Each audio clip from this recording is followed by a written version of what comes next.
Ashcroft couldn't do something with it. Out the back. Reveal. Little typo. Neil. Brilliance again. He is the everywhere man, Lockie Neil. Nankervis wobbles it away. Huge grab that from Neil. Juggle. Butts. Thumped it away. Danger. Neil. You couldn't, could you? Neil bringing them to their knees. Dunkley. Knocked it down. Got it back. Kicked the goal. Massive players around. Straight down palm to Dunkley. Lohman! Oh my goodness! Cobra Kai out of nowhere. Bent for him. He shrugs. Got it up. Ashcroft! It's good to have this kid back. It's great to have this kid back. Beware the wounded lion. Cameron's up and about. And he nails it. Beware the wounded lion. And the Brisbane Lions own the current best win streak in the AFL. They've won their past 5 games. The early season sleeping giant is awake. Brisbane Lions Fancast back for another week after our 5th win in a row. Another hard fought out close game at the Gabba on a Sunday afternoon where people actually rolled in. It started off pretty quiet, looking around the Gabba thinking, ooh, might not get too many here, but ended up getting 30+ thousand to watch us get our 5th win in a row, as I said, against the Crows. A match that had a bit of everything, a vintage performance from Lockie Neil, which I'm sure will feature in our votes, surely, Patrick, and a suspension more than likely on the way. We're going to have to obviously make at least one change to our team lineup as we head across over to Perth next week, but let's have a look at round 17 against the Crows, all thanks to Hop On Brewery Tours and Crisp Communications. Patrick, I know you had to watch this on slight delay, is that right? No, that's next week. No, next week. Well, forget me then. Well, there you go. You got to watch it in real time with the Dwayne Russell special on Fox Comms. Just looking at the videos after the fact, it seemed like he was the sole commentator for the game. Yeah, you could. Well, I assume he was the only one in Melbourne. Yeah, like, the play-by-play. Brownie and Lynchy, and I can't even think who else was there. But you can kind of tell once like the lid's off about that, where you're like, he's just commentating from what he's seeing on the screen. You can really tell because you're like parallax error and poor hearing and stuff like that. You're like, oh man, just go to the fucking game. But they weren't. So Dwayne Russell, since I've not been listening to SEN's Dwayne's World, he's lost a fair bit of his charm on me, I gotta say. He's a bit annoying. Have you heard about Dwayne Russell's calorie consumption during a call? I've not heard about it. It's ridiculous, man. Like he said he has a Coke every quarter. So a can of Coke every quarter, a Red Bull. He also sits there with a family block of caramello chocolate, and he sits there and sips on milk the whole time as well. Milk? Yeah. What is wrong with him? I mean, actually, well, if he's dipping the caramel chocolate in there but I mean, he's got more drinks than I do, and I'm really pushing the boat out here with water, tea, and coffee. I don't understand how he does it well. He's meant to be, chatting the whole time as well. Ridiculous. Anyway, not the point. It can be done, I can tell you. I mean, I've got a bottle of water here. Another thing we're going to do today on the show, we've got plenty of questions, by the way, but we are going to draw our winner. How? I've got plenty of questions. This game only finished last night. I know, I solicited and the people came through. People are up and about seeing as we've been winning. But we're going to draw the winner of our double pass for our Swans game as well. So that's exciting stuff. So we'll do that during the podcast. You will be able to see it at our YouTube channel when this all gets published and whatnot. But we'll finalise that. So that's the exciting stuff. Yeah, beautiful stuff. So the fruit machine rolled on. Oh, yes. This round. I was very excited. Just generally been basically supporting every team that's lower down than the other one, except for the Bulldogs, because I thought it was funnier. Just to put a bit of a pin in David King's brain and the idea of a David King versus Kane Corns. I don't know.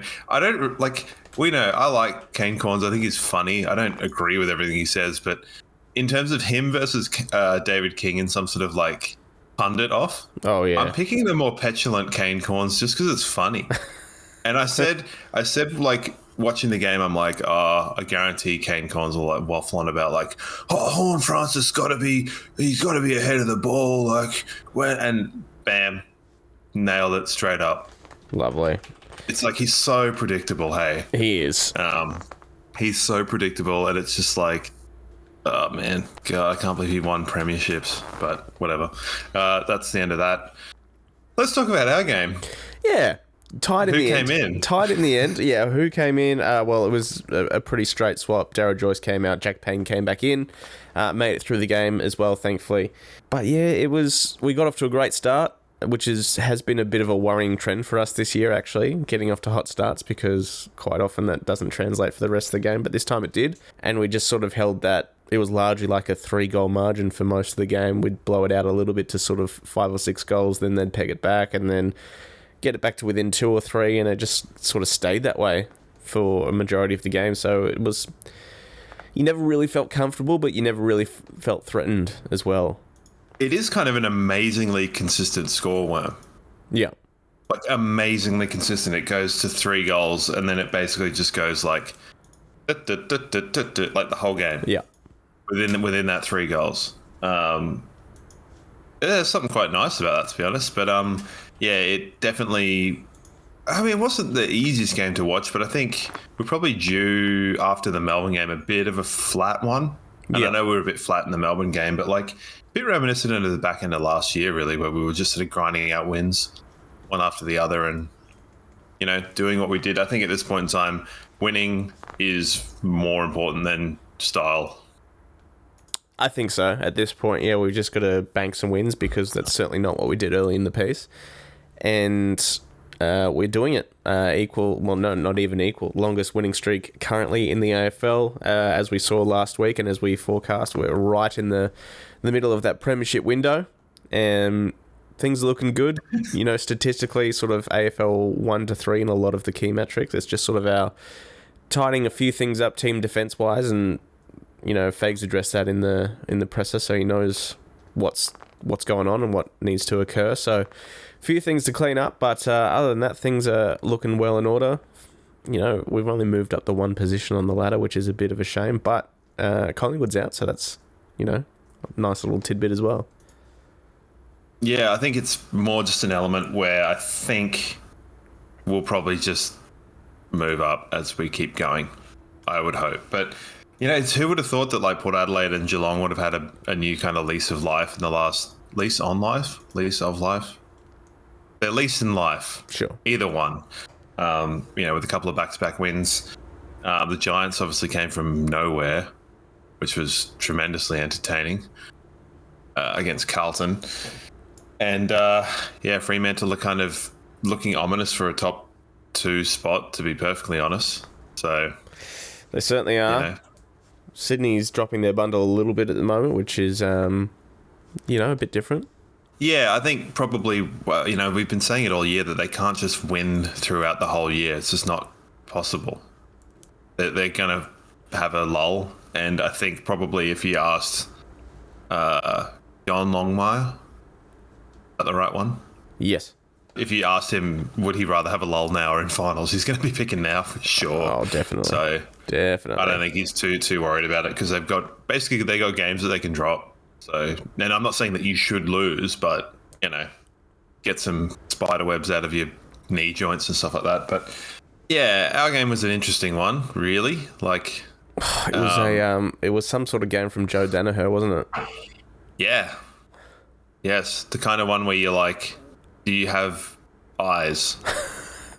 It's I guess the same thing you just said. I'd rather him have that game now than against Sydney, or in the lead up to finals, or in a final, and still get the win. Yeah, good point. I think he's got some he's going to be buying a lot of coffees this week, or chocolates, or cans of Coke, or glasses of milk to some of his forward partners if we're going to go the Dwayne Russell diet. Because, he torched quite a few, and I think it would have made the game more or less safe, or safer. But as far as, the performers in the game, like Lachie Neale started and Dunkley started like amazingly. And then aside from that, like Ben Keys was really good. on their end. And then we obviously had like Starcevic, who I thought was doing like a fantastic job, and then bang, he's not doing a job no more. So Yeah. yeah, it's amazing when, all the talk about Isaac Rankin over the past, like, however long, it's like, oh, you got to make sure you put work into him and do this. It's like, well, he did. He didn't like it. And then, I understand that he's not going in to try and, like, hit him in the head, but No. he hit him in the head because his head hit him in the head. Kind of a bit similar to the Luke Parker one in the VFL, where it's like, he's gone in to body check a dude and hit heads, and the guy died, basically. Thankfully, Starcevic didn't, but No, but you got to be kind of held accountable, I think. Yeah, I mean, and as he should be. Like, yeah, he was going to go body check him, hit him straight in the chest, collected him high, and Stars wasn't even watching. If you look at the vision, he wasn't watching. He was looking at the contest where the ball was, running back to Rankin, and then he decided to take that moment to just be an absolute flog and lay him out. So he's going to get what he gets. Yeah. Probably 2 weeks, you reckon? Could be more, but I mean, I think largely you're looking at it going like, if this happened 10 years ago, it'd probably be fine. 20 years ago, it's all good, but you just can't really do it anymore. Like, there's no point to it, and like, you can't argue that it's careless. You can't argue, so whatever rubric or whatever the hell, it's just like, it could be bigger than that. It could be 3 or 4 because he got concussed and he's out of the game. It's like, and Fags actually said a couple of weeks in his post-match presser, so that is one to watch, because normally it's just the mandatory 1 week, so hopefully it isn't any more than that. But thankfully, and I could live to regret saying this, but thankfully it's only a game against the Eagles, and hopefully we should be able to cover that moving forward, and he can come back straight back into the team by the time Sydney rolls around back through the Gabba. So that's a wait and see at this point, though. So still a little bit of cause for concern, though. But it was definitely a dampener on the first. I think it happened, second quarter? Yeah, I think it was fairly early on in the second too. Yeah, it was a dampener of that. It kind of just...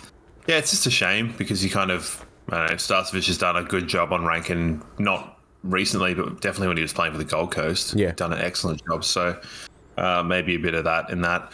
Yeah, Rain a couple of early goals. Neil a couple of early goals. How about Lockie Neal's we ever see pack mark? Yeah, okay, so we were talking about manifesting stuff last week. How many times have I waffled on about, like, dumb players going back with the ball, with the flight of the ball, and being like, it's really dumb and really stupid, and then Lockie Neal to say verbatim what I said on 360, be like, I'd almost call it, like, stupid to go back. Like, I'm not the right kind of person to do that. Bam. Like, what's he doing? Did he get like a rev up for that or something by being like, don't be a wuss, Lockie? It's like, no. Nah, there's no way. Ridiculous. I can't believe he stuck that mark. And, I mean, obviously drained the goal as well. 3 very nice goals from Chock. One just sort of little Joe the Goose in the goal square. Obviously his pack mark in the set shot, and then a nice little around the corner not too long after all that. It was fantastic. Yeah, he exceeded any expectation, I gotta say, in terms of that, so it was good. But yeah, that mark, I was just like, what is going on here? Like, how dare you? So good on him. And as I said, Dunkley probably needs to do a bit of work on his set shots, because we're gonna spin the wheel later. He's basically that, so to go with our key forwards from time to time. So never been his strong suit, never will be, I don't think, but like, he had another great game as well, so I'm sure he'll feature in both of our votes at some point. Other than that, it was good to get another game into Ashy. I thought last week's game was probably better. He looked a bit uncertain at times throughout the game this week. Yeah, there were definitely times when he got the ball in like a defensive 50, and you're like, oh crap, like, this guy's a bit of a rust bucket, because he was sort of missing targets slightly and stuff, but managed to do all right in the defensive 50, like in the short kicking game. A little bit further forward, struggled a bit, but as I said last week, it's just a matter of getting games into him, and he'll improve. Hit the scoreboard with a goal, which was fantastic as well. But I think that's a case of you build it up for your first game and you not overperform, but then the second game back, all the reality sets in. You saw from another week of footy, and he was definitely a little bit quieter. His stats were better, but I think the way he used the ball was definitely a little bit more dicier this week, and Conor McKenna seems to be playing that card more often than not at the moment as well. Some of those, those adventurous kicks from out the back, they're good when they work, but there's just so many that aren't working at the moment for him. Yeah, it is a bit startling to see the difference between... I mean, I know Zorko stitched someone up at some point, but that was like one. Yep. And the big difference between like how Zorko kicks and where he places the ball, like on the person or on their run or, into the space where they need to go. He's almost making the decision for the player, taking the mark. And McKenna's it's just not happening. Like, and the thing is, I reckon it's probably only like 1 or 2%. It's just like the body sort of snapping together and everything kind of happening, and it'll be fine. But then, then he goes and does that like left foot snap into space for a mark. I think it would have been in like the third quarter. Yeah. And it's like exactly the sort of thing we needed right at that time, because everything was absolutely helter-skelter. And we just needed some... I don't know if we ended up scoring off that. I assume we scored off it, but I don't think we kicked a goal. But just the settling of it was so invaluable at that point in time. So you're like, come on, man. Like, either be completely awful or be completely good. Stop this like 70-30 shit going on. So, bit of a frustrating one, I think. I think Jasper Fletcher, he obviously was the sub last week. He was in the starting lineup this week, and we had Logan Morris as sub. I think he did a really good job, because I think his role shifted when Starcevic went down, so he dropped into halfback. I know you said Berry was kind of dropping in a little bit there as well. Yeah, it looked like that sort of role got split. So like Motti moved to Rankin, and then sort of between Fletcher and Bez, they sort of played their minutes down sort of halfback through the wing, which is sort of like a team effort to cover what happened with Stars. Yeah, but I think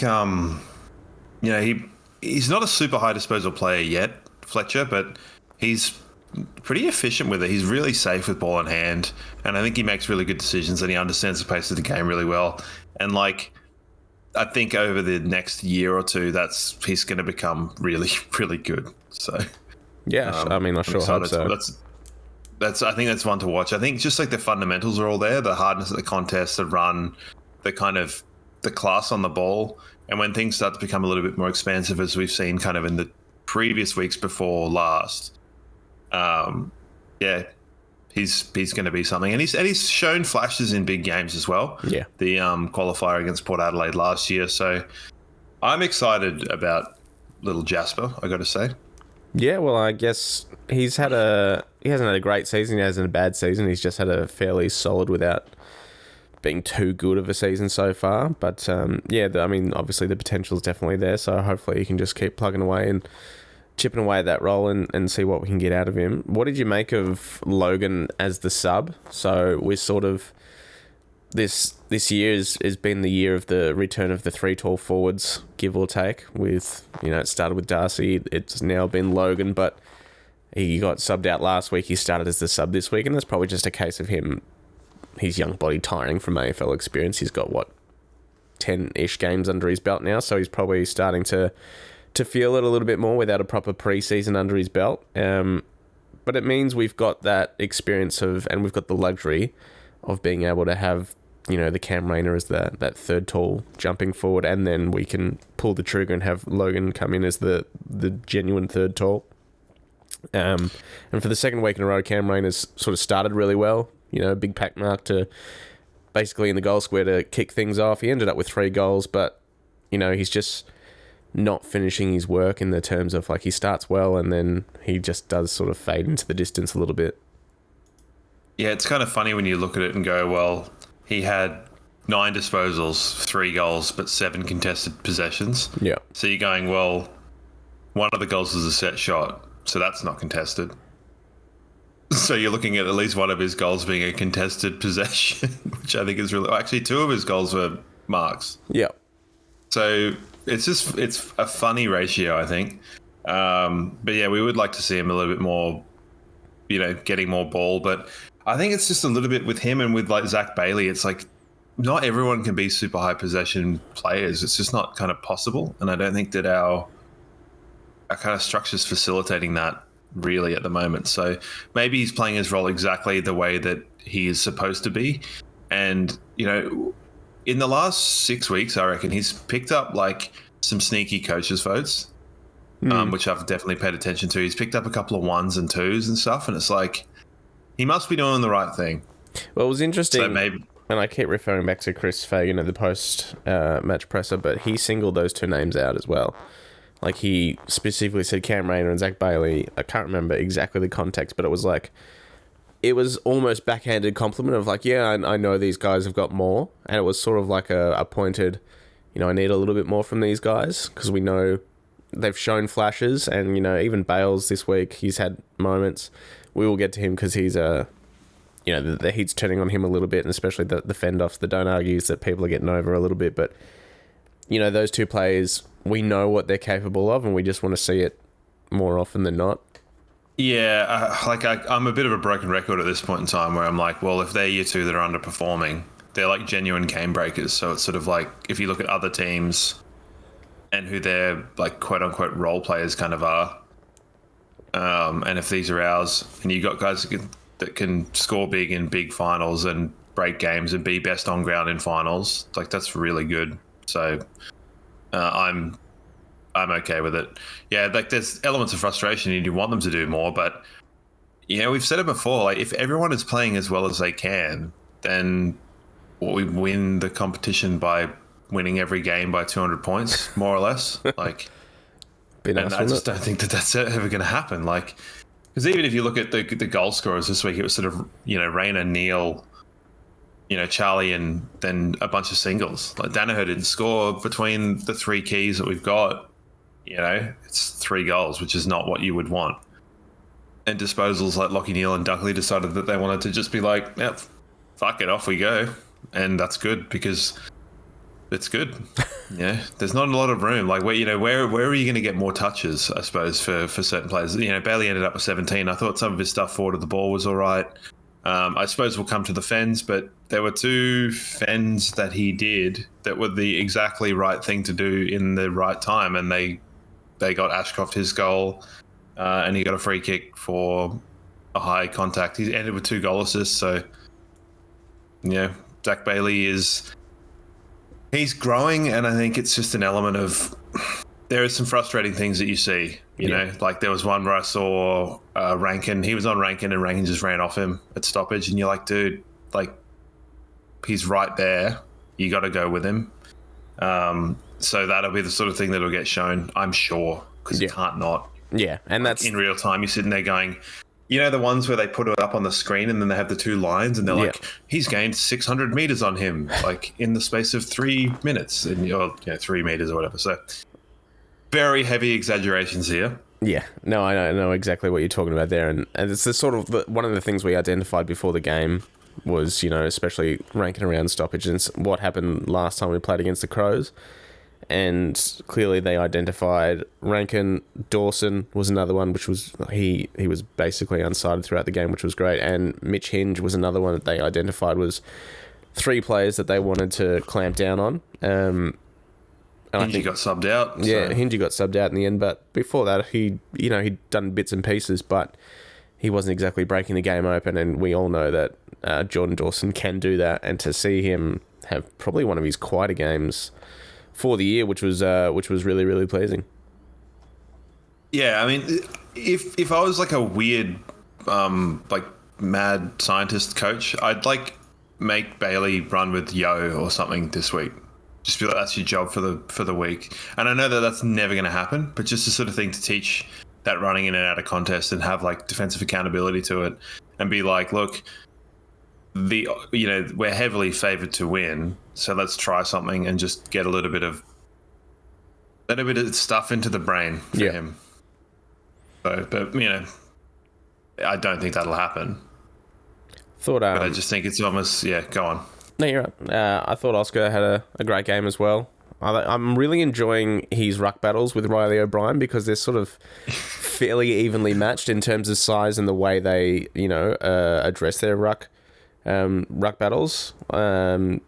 O'Brien won the hit-outs, but Oscar got more clearances in the end, so sort of horses for courses. But the last time these two came up against each other was a really great battle as well. So he's doing well. He's put together a couple of good months, Oscar, after a fairly slow start to the season.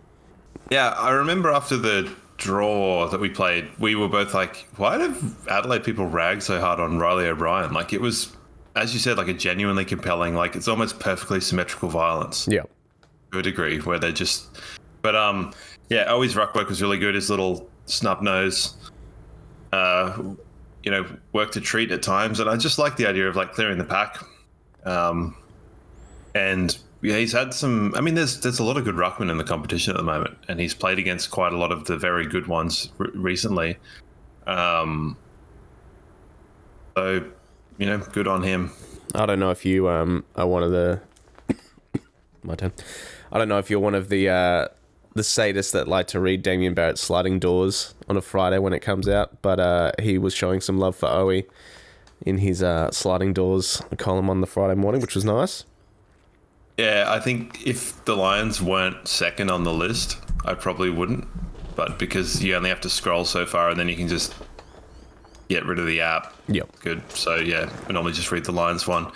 I have to say, going back, because that used to be the most, like, infuriating article that would ever exist on the AFL website, that I, like, in some sort of weird moment, I think it would have been maybe, like, 3 or 4 years ago, I went back and looked at quite a lot of them. Oh, wow. For the previous year, just to sort of see how on the money Monsieur Barrett was.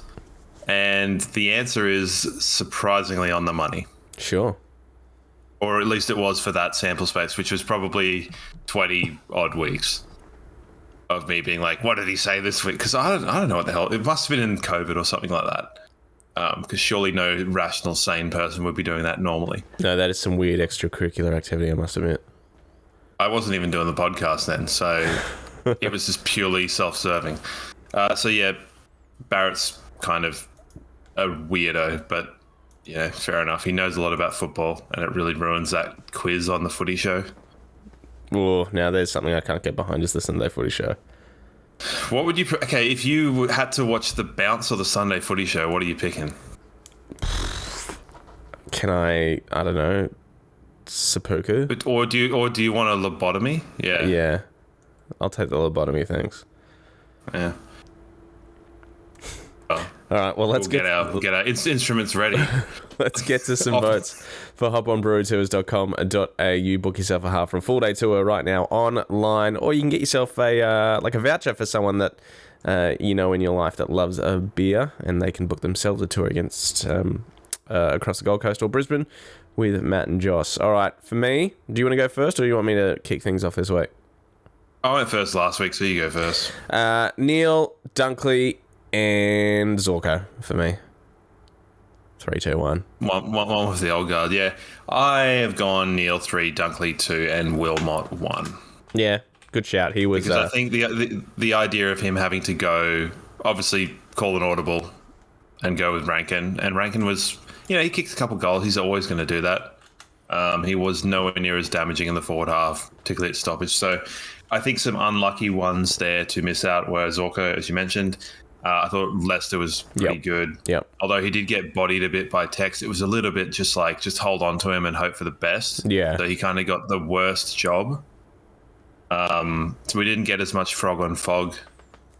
Whatever. Yeah. Payne was there. So, and... I thought Barry had another good game, yeah. Barry and McCluggage both Fine. were all right without kind of setting the world on fire. But sticking with the old Mott stuff. Yeah, no, that's a good shout for sure. The twos, and they're on a red hot streak of their own at the moment, and they're working their way up nicely into the ladder and to very close to a top 4% position. But another carbon copy of the last couple of weeks where it's sort of fairly close for the first half. It's within a couple of goals, and then the last half we just blitz it wide open, end up winning by best part of 50 points. Dev had one of the all-time games. 35 touches, a goal, 6 clearances, 8 tackles. Not much more you can ask for from Dev there. JL just keeps doing what he's doing, 32 and 2. Luke Beacon, another fantastic game. I he must be dangerously close to getting himself a game. 25 touches, 3 clearances, and amongst that, he hit the scoreboard with a behind. Another 5 marks. Your mate, Jackson Pryor, great game. 25 touches, 10 marks. And I think he could be the one that comes in for Stas potentially when we get to team changes very shortly. He's put together another couple of good months in the VFL, so we'll see if that translates.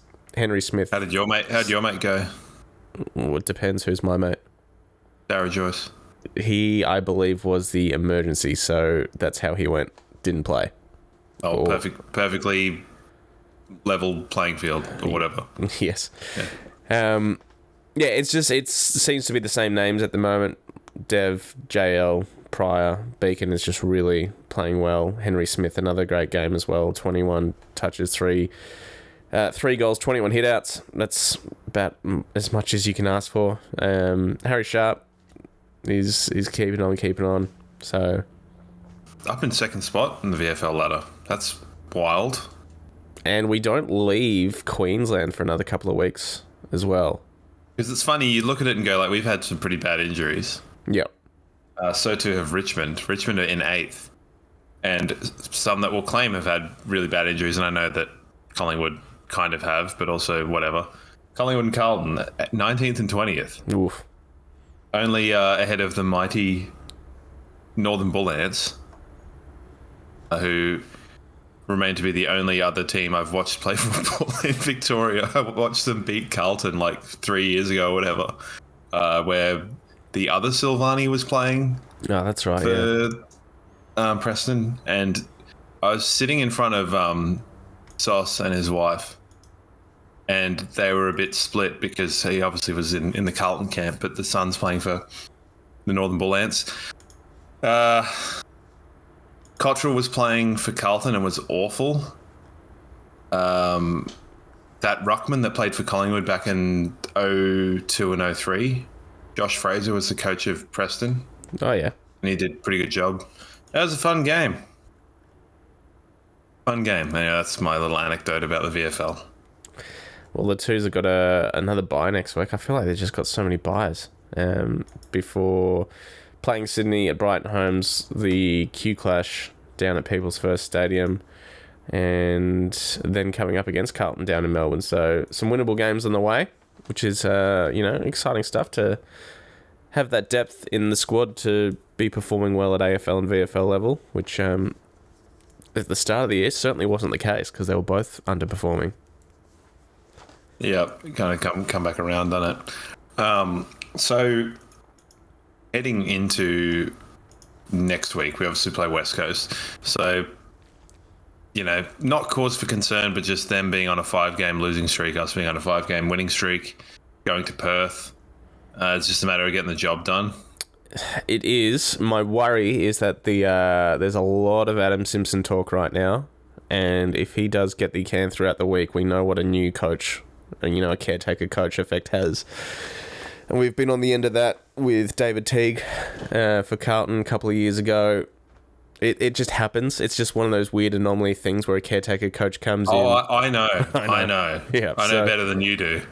So thanks a lot, Sean Dyche. That's worrying me a little because the heat has turned right up on Adam Simpson at the moment, and we're recording at the moment. It's 10 to 10 on Monday morning, so we don't know if anything's going to happen just yet, but the alarm bells are ringing, which is a bit of a worry. Other than that, you're right. Yes, it's a game we should win because, they put together a period of about a month where they were playing some good footy. They knocked over Melbourne. They won a couple of, good games, and now they've just shit the bed again. So their last few weeks have been quite woeful. Pretty abject, yeah. So we'll see. But it's just a case of get over, win the game. No injuries at Optus Oval, please. Yeah, here's hoping. Touch wood. But there's obviously going to be a change. Yeah, there will. So we've obviously got Starcevich coming out. Yep. And I honestly probably wouldn't have thought about Jackson Pryor, but probably Could also put Brain in there as playing as sort of more of a lockdown. Like, you would assume Noah Answorth would have come back into the team had it not been for the shoulder, but a bit unfortunate because the two of them have kind of been like injured and not injured almost more or less at the same time. So we've been either having to pick one or not play either. So, yeah, who's your pick? Yeah, look, it would be Noah Answorth every day of the week because it's not like a creative halfback like a McKenna. It will either be Shadow or Jackson Pryor, and I would just, Brain has been the call-up the last couple of times, so maybe Fags knows that there's a bit more future in Shadow Brain, probably feels the writings on the wall and that Jackson Pryor will probably leave at the end of this year or if not next, so he's probably not in future planning, so maybe Brain. I want to see Luke Beacon get a game, but that would probably come more likely at the expense of Connor McKenna, or maybe even a Ryan Lester rather than a Starcevic, because that is the lockdown defender. And, in terms of their crafty small forwards, who have they got? Sort of Liam Ryan and Jamie Cripps. And there's probably more that Petrocelli flows through there a little bit, yeah. There's probably more that I'm missing. I'm not overly familiar with the West Coast list other than Mr. Harley Reid, so...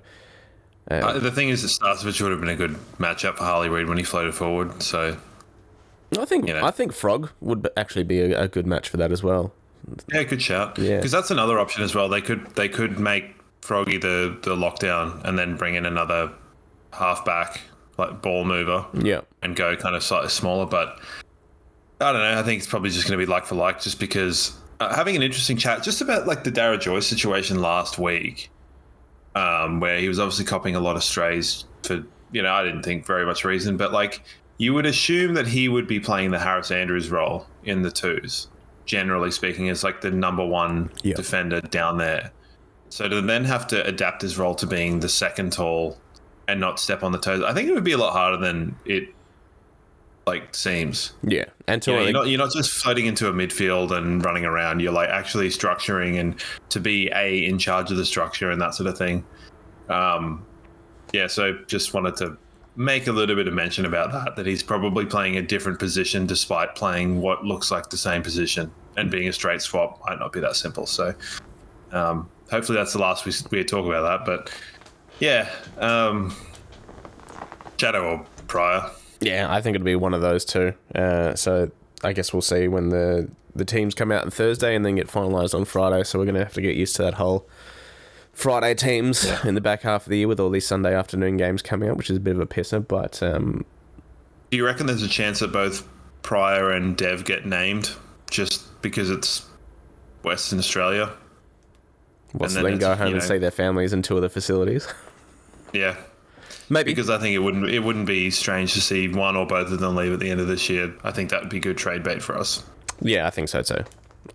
And, this time last year I was really hooked on the idea of keeping Dev, and I was really happy that he signed on. But I think it's definitely in his best interest he looks elsewhere at this stage because, like Ben Keys, he's just not cracking into this midfield at the moment. Yeah. So...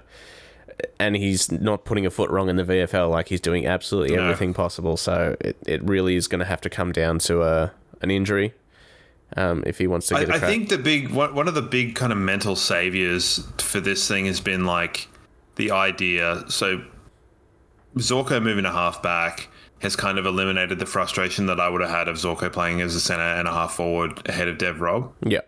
And like Zorko's had a really good year since the change. And I think it's been transformative for potentially his career. But I think, the idea of Zorko lining up in the midfield and not knowing, where his body was at and how much you could trust him and his kind of general fickleness. And I think it was probably coming off the back of, I don't think, not a particularly great grand final performance from an older head. You're looking at it going, well, you're not going to drop Dunkley, you're not going to drop Neil. Yeah. So there's not really anything you can actually do about the Dev situation. So, yeah, we all like him. Yeah. And it'll be a case of Ben Keys, happy to go see him play good footy elsewhere and, regretted a little bit that he's going to be playing good footy elsewhere. But it's just the reality of the situation. We've got Levi Ashcroft coming in next year as well that is going to shove him further down the pecking order. So, yeah, it's just the reality of it sometimes, unfortunately, you know.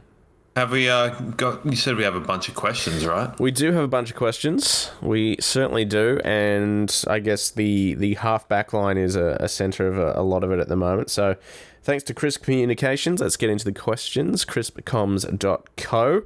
And every week you can see Monty, who's one of the key members of Crisp Communications, doing his predictions, and he's on a bit of a tear at the moment, so he's doing well. All right, first one comes via email, and you can always send an email to blfancast@gmail.com or podcast. The question is, can you send a letter? I'm not going to give out any addresses on there. No. Yeah, fair enough. Yeah. Podcast at brisbanelionsfancast.com.au was another email address if you want to, or you can just go to the website and do it through there. There's ways. First one from Ross. With the obvious lack of backline distributor this year, Coleman injured, McKenna out of form, and Zorks is only a calf injury away from retirement, is this position one we should be looking at definitely strengthening postseason, or is it a development opportunity? If recruiting a player, who is your pick? And I think, when you put it like that, Zorko only a calf injury away from retirement is a bit scary, but probably the reality as well. I think we did pick up a player in that position during the mid-season draft, and I think Luke Beacon is obviously that player. Modi has played, obviously, bits and pieces there. He's less distributor, more like run and gun, though. Yeah. With the old mortar at the end of his foot. Yeah. Which is on full display, and I loved it. You know, it's like his foot like swings like a pendulum. It kicks up. It's so funny. Recruits, this is a tough one, man. It's always hard when you like pick a player in the 300 AFL players that it's like, there's a lot of them in there. Yep. Who's out of favour? Who's realistic? Well, we spoke about this a couple of weeks ago where I said, No, we're not talking about Caleb Daniel. But we need someone like that. Like, But no, we need someone who's like a strong defender that can also distribute as well. Not Caleb Daniel, who you can kick the ball half a metre off the ground, it goes over his head. Yeah. I'm probably just gonna keep harping on about this, but I want to see Luke Beacon get a go at AFL level to see what he's made of, and I hope he does get a game before the end of the year. Right now our half back line, which at the start of the year was so stacked with, we had Duday, we had Gardner, Coleman. It's just been dwindled down. Noah's injured, Starcevic has missed, big period of the season as well. So we're sort of having to scrap a little bit. At the start of the year, we were saying, Froggy's probably going to have to be the one that gets dropped to make room for all these players that we've suddenly got in our stacked backline, but it's not the case anymore. And God forbid we get an injury to someone like Frog at the moment. So, Beacon's the one for me. It's probably an area that we may need to strengthen, but we will have Kitty coming back next year, and fingers crossed he can sort of stay healthy and his knee isn't one of those recurring ones, and he can just get straight back to where we left off. But yeah, I can't think of anyone off the top of my head. Like a Wanganeen Miller, perhaps. Like, to put it in perspective, I wouldn't be factoring in Zorko to be playing there next year in my plans. That would not be, if that's a thing that happens, yeah, fair enough. But I don't think it's necessarily the way that we should be looking at it. Well, at the moment, I'd take Zorko over McKenna. Yeah, of course. But the thing is, and for longevity, you never know if he's just going to hit the wall, which he's proving at this point in time that he's not. I'm just kind of like randomly picking teams and looking at their lineups. Yeah, it's a tough one, isn't it? Yeah, it is, because you're sort of sitting there going like, well, Rioli from Richmond, maybe, but at the same time, don't know. Maybe an Alex Witherden, perhaps.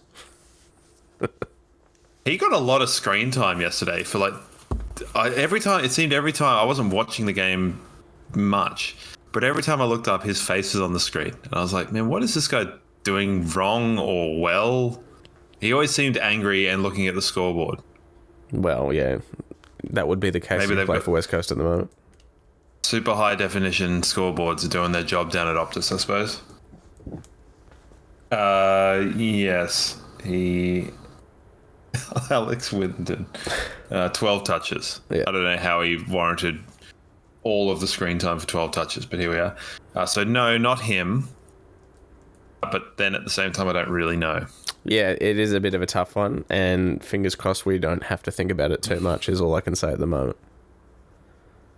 My prediction a little bit earlier is that maybe Levi would play that kind of like Sheasel Dacos thing on halfback. Yep. But I did caveat that with like quite a lot of system changes and stuff like that, and we're seeing a little bit of defensive, not frailty, just exposure. Yep. With the way we're playing at the moment, particularly that back half transition, which is a big point of call for some of the teams, not all of the teams. Thankfully, one of them that is a big proponent of it is now out of the 8, so that's good. But yeah, I can't answer that question because I just draw Nick Blakey. Why not? I mean, yeah, that would be nice, wouldn't it? That's my answer. Nick Blakey. All right. Or not Jake Riccardi, the Finn Callahan, even though he's going to be a midfielder. Whatever. All right, here we go. Let's hit Twitter. Lots of questions coming through. There might be a few sort of double-ish ups at the moment. So, Anna, if we get Good Joe instead of Jojo, what would the score have been? How long can we carry Bailey doing nothing before someone else is a better option? I'm going to team that up with Harv's question. Why does Zach Bailey keep trying to fend off? So, Zach Bailey is in the gun at the moment. Didn't get caught holding the ball, I don't think. Almost. That game, but he didn't. Almost. But And the Fens got 2 shots on goal, so and got Ashcroft his goal. So I don't know. I don't like it, but at the same time, something's got to turn out right. it just seems to be And his first port of call every time. Is it because he's getting a lot of the ball so close to other people anyway? Like, I don't think a lot of the time he's initiating it in reaction to a player being there. So, like, the one he dished to Ashcroft, he literally just picked the ball up and was like, no, there's a guy there, and just bench pressed him off, as Lynchy would say. Dished to hands, and Ashcroft gets the goal. So it's sort of, he's not doing the thing where he's initiating it or running into players. So I don't know. Maybe he's working on his contested ball, but liability, not quite. He's having a few Could be better. flashes every game, but probably not, what at the level that we'd hoped. Yeah. So he's playing basically 50% in either half. Like, it's really weird. But then at the same time, it is strange because he's only got 3 contested possessions. So it's like, what is he fending to then remove the caveat of a contested possession? That said, what even is a contested possession, all things considered? Because some of the ones you see Nakos get, it's like, that is not a contested possession. Well, technically friends. a free kick is a contested possession as well, and we know he loves racking those up as well. All right, MKW, not related to the match, but did you happen to catch the Berry signing video earlier in the week? Any thoughts on JL's reaction to the news? And Was he really angry?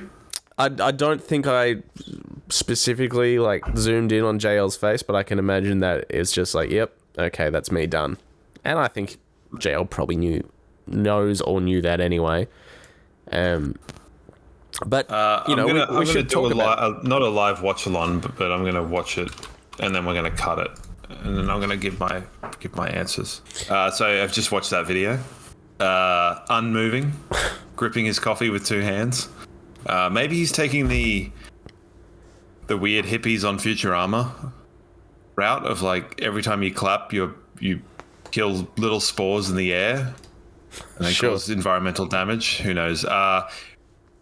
If you want to see that, or if you like that, watch the Harris and Lachie Neale captain announcement from a couple years ago, because it is similarly unmoving. So maybe he just doesn't like showing any kind of happiness.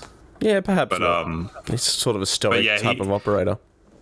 But the whole playing group was clapping, and he was just sitting there with not a great face on. So What was the question? Well, I mean, we should just chat about the fact that Bez has signed that 5-year deal. Charlie Cameron's also signed on, and that obviously adds to Hugh McCluggage signing that 7-year deal. So, fantastic news for the club to have those guys stick around, and yeah. Definitely a change. Oh, yeah. From quite a few years ago, where we were like, leaking players as you would a sponge. So, yeah, good, really good. I'm happy. It's been no hiding that I am the quote unquote berry lover or whatever it was on this channel, even when he was going not great. So, I'm happy. Very much so, yeah. And I think everyone in the last couple of months has definitely come around. So, great to have him stick around. Luke, will McKenna ever get dropped? Probably not. Just make peace with it. I guess so. He might not get dropped. He might not. But, his hammy might give out again.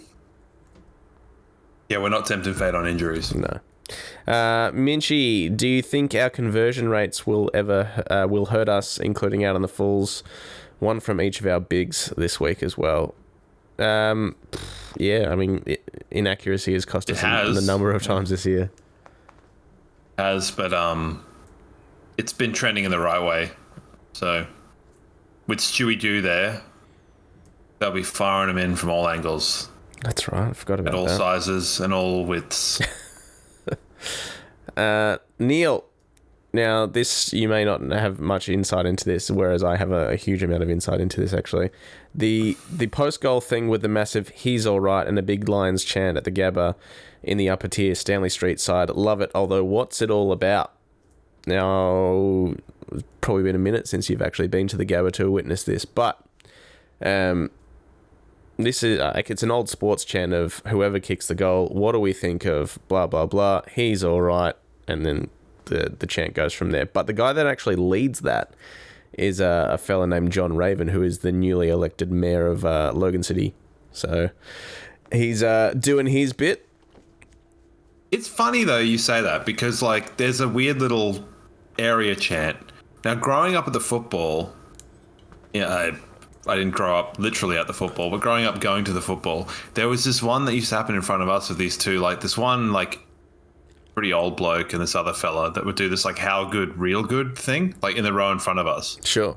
And there was some lean times where that was happening every goal, because just we never really had the chance to do it. But that was the thing, and then it got taken up by this like younger fella that was also there, like a redhead fella who took over the mantle and kept doing that at section 76 when they only had 2 digits. So that shows my age.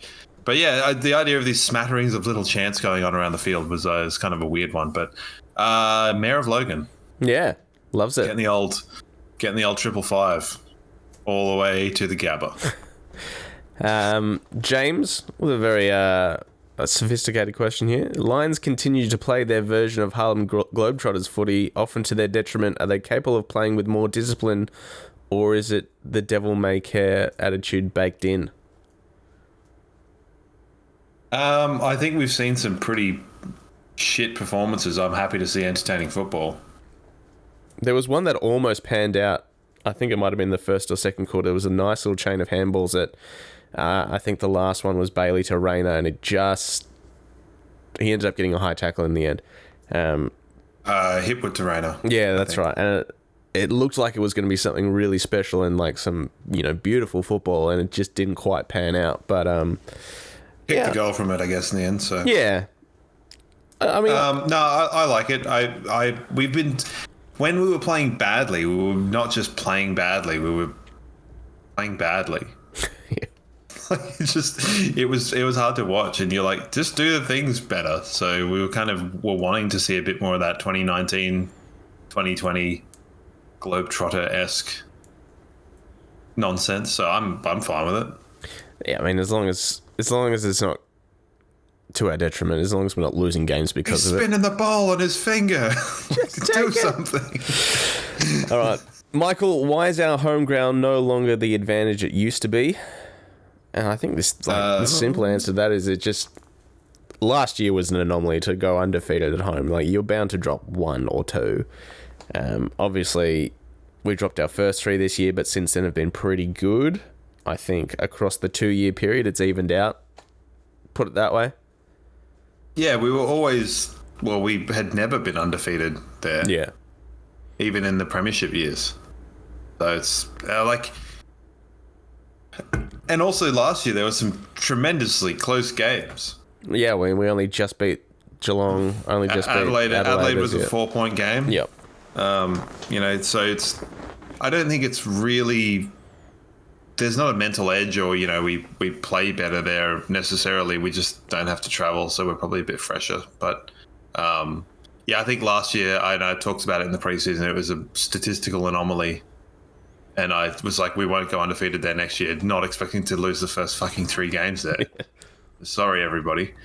I did say, we'll probably lose to Geelong or someone, and we did. So I got that one right. Just didn't expect to lose to Carlton and Collingwood first.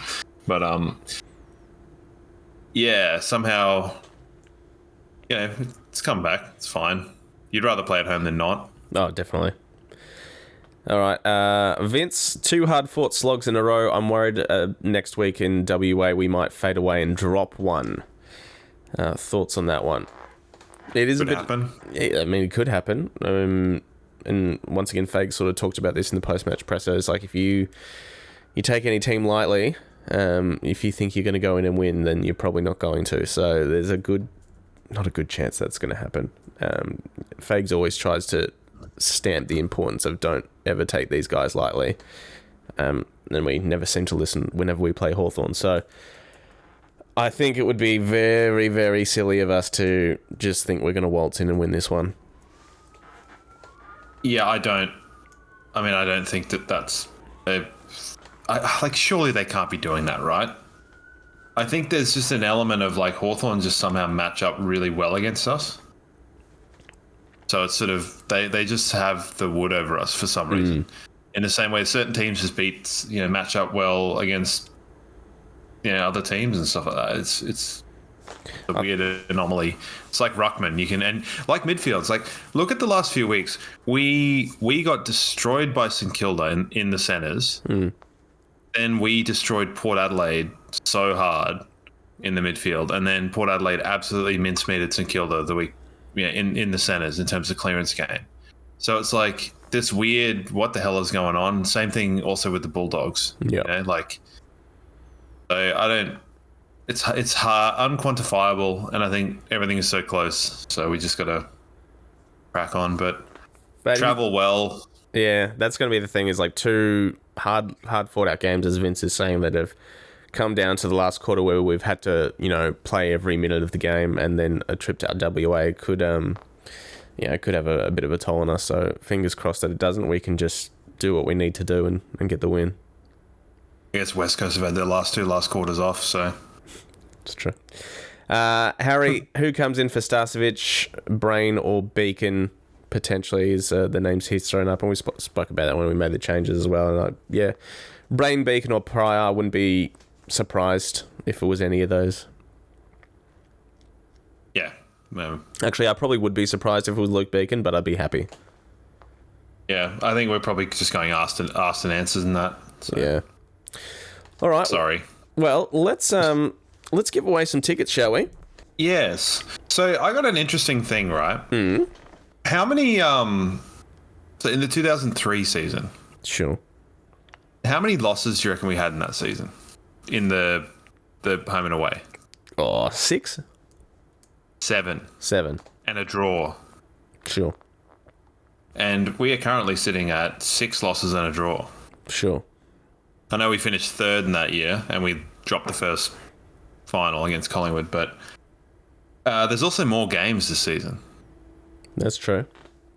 By 2, I believe. So it's an interesting little thing that I just, me going through my weird, looking at shit, came up with that. I was like, 7 losses and a draw. That sounds oddly familiar.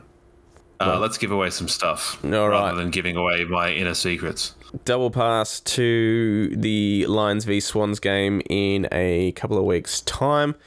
You'll be able to see this happening at our YouTube. If you like to consume our podcast via our YouTube channel, you'll see this wheel spinning. If not, you'll potentially hear it and just take our word for it that we've spun up a name. The big question is, are you going to click or press Control and Enter? Probably just click, I reckon.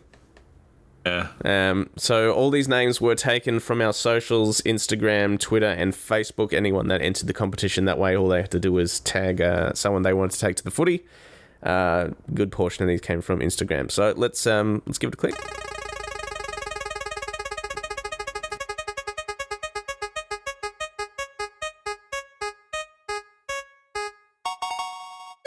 Bradley Starrick is our winner, or Starrick. Bradley Starrick, that's come from Instagram.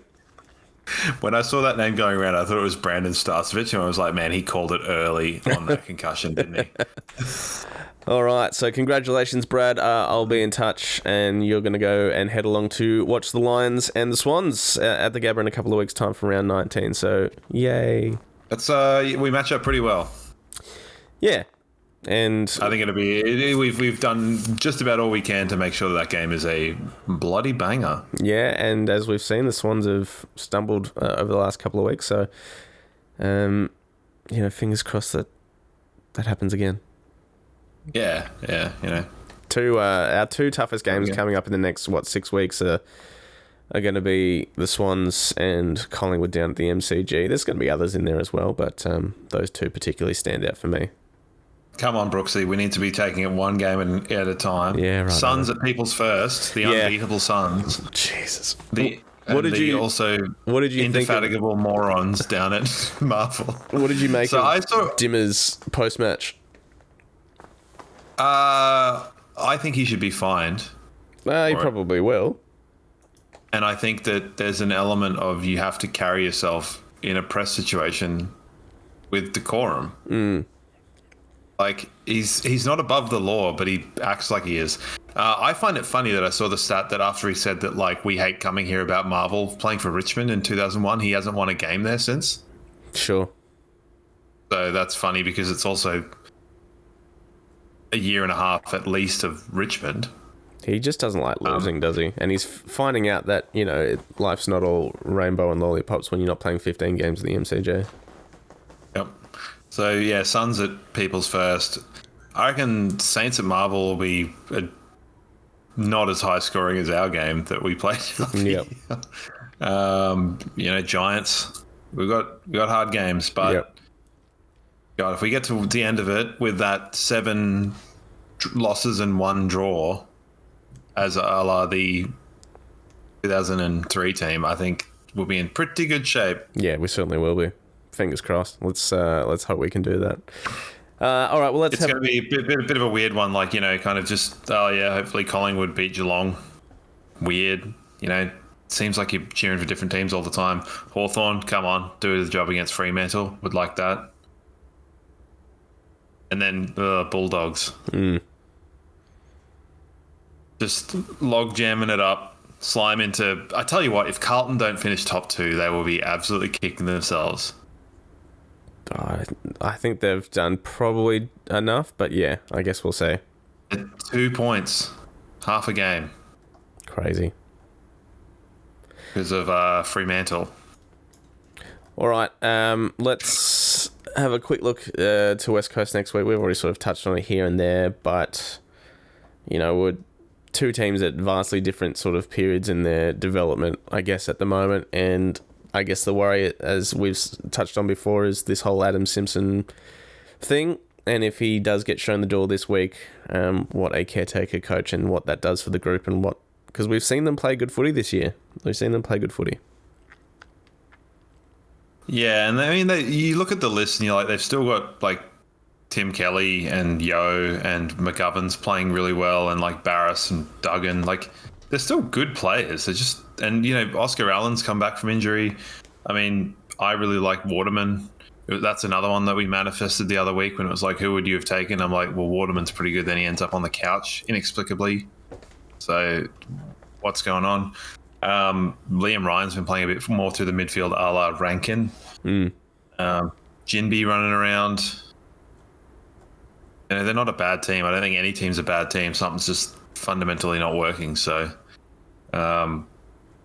who's their ruckman? I don't even know. Bailey Williams. Yeah, Bailey Williams, I think, is his name. Yeah, he's just sort of a tall, gangly fella. Yeah, I mean, we should win, but we got to make sure we play the game. That's true. Your thoughts? It's hard to know what to think. Just, we sort of touched on it before. Just can't take it lightly. Just got to go in, put our best foot forward, try and work on that team defense thing again, because it does need tidying up, because they've got some dangerous, tall forward line as well. So Froggy's going to have to play above his height again against Allen, Darling, or Waterman. Yeah, Waterman's a bit of a tough matchup for us, I'd say, because he's a bit more not rotund. That's really being mean, but stocky rather than a tall fella. Because you almost sort of go Payne on Darling, Waterman on Leicester. Maybe, yeah. Waterman almost could have been a good one for Starcevic, because he's been playing a little bit taller in the last couple of weeks, but here we are. I don't know. Just keep a clamp on him. Dunkley to Harley Reid, or Berry to Harley Reid, you think? I don't know if you need to. I know that's really tempting fate hard. It might be a case of see what happens in the first quarter and adjust at quarter time or half time if someone's getting off the chain, perhaps. Tim Kelly's traditionally the one that tends to play quite well against us, because he's kind of got that evasive sort of shit going on where it's hard to kind of keep a tag on him. But I mean, between him, Yo, and Reed, I don't know. Just play our own game. We should win. Yeah, I think you're right, and I guess that's all we can really look forward to. There's any particular games that stick out when you think about Brisbane West Coast? That Link McCarthy one to squirm into the 4 was pretty funny. Also, I got to say, the round 1 of 2019. Yeah, that was a good one. The one where I think we were 32 or 36 points down or something like that. It was the first game I watched when I was down here, and I was copping a lot of stick. I was at the pub watching, and then, it's all good in the end. Lovely. Good. Yeah. The other obvious one is Pandemonium at the Gabba, the Polkinghorne Tour, 2012. Oh, yeah. Round 10. That is quite funny, that one, yeah. The Niall McKeever diving spoil in the goal square down one end to get it through, and the Polkinghorne Tour to finish things off. My goodness gracious. The only other one would be the I'm heavily inverted commasing Chris Judd's first ever game. Oh yeah. Well, I was actually just watching that the other day. His debut game, which was actually about game number 60 or something like that. Yeah. Well, it was only his second year, but it was the first game that he just sort of announced himself as hey, I'm not here to fuck spiders. I'm going to go win a couple of Brownlows and be one of the best players in the competition. And it was just that crossover period between our immense midfield and theirs. Yep. And they smacked us at the Gabba. Yeah. In 2003, right? Yeah, 3 or 4. Yeah. But yeah, not his first game. No, but it was the one that... the mythos to that one is just kind of funny, though. It's got a mind of its own. But yeah, that was I think there was a weird patch where West Coast used to do all right against us quite consistently at the Gabba. I never quite understood why as a small child. I was sort of why? A, it was Sunday afternoon games. B, it was why do we always lose to that team? Well, you think about it, it's we had Voss, Black, Lappin, Ackermanis, and they had Kerr, Cousins, Judd, Dean Cox in the ruck. I didn't have a bad team. And no, obviously, but I think it was probably more late 90s, early 2000s. Yeah, okay. So it was a weird one, almost like a Hawthorn thing, where they were probably building, and we just sort of like, what's going on? Judd's here. Here he is. And Lee Matthews called it before the game as well. He said, yeah, just keep an eye on this guy. I think he's going to be quite good. And he was right. Who would have thought? A couple of Brownlows later, and there he is. But other ones, not really setting the world alight, is it? No, those are West Coast. Those are the ones that sort of stick out for sure. Jack Gunston 7 last year. Oh, that's right. That's right. It's been a while since we've played them over there, actually, so it's a bit of a new thing. I suppose I can't complain, but I will. Sure. I don't think you'd have to travel to West Coast and Fremantle in the same year. Yeah, that's a bit rich. But in the same way that I think for them, they shouldn't have to travel to the Gold Coast and to Brisbane. Yeah. So it's going to be nice and kind. But we should win. But pretty much all I got to say about that. All right, well, that'll about wrap things up. Big game against the West Coast, and then come back home to take on Sydney, which is going to be another huge test as well. So if you want to get in touch with the show, make sure you do. Get in touch via socials. Make sure you review and rate the show on Spotify or Apple or whatever, and watch it on YouTube and give it a like and subscribe and all that sort of stuff. Yeah, I had to listen to an episode to give it a review on Spotify. It was humbling. Oh, God. All right. Well, until then, we'll see you this time next week. Go Lions. Brisbane Lions will kick you in the balls. Yeah, that was going through my head, I got to say.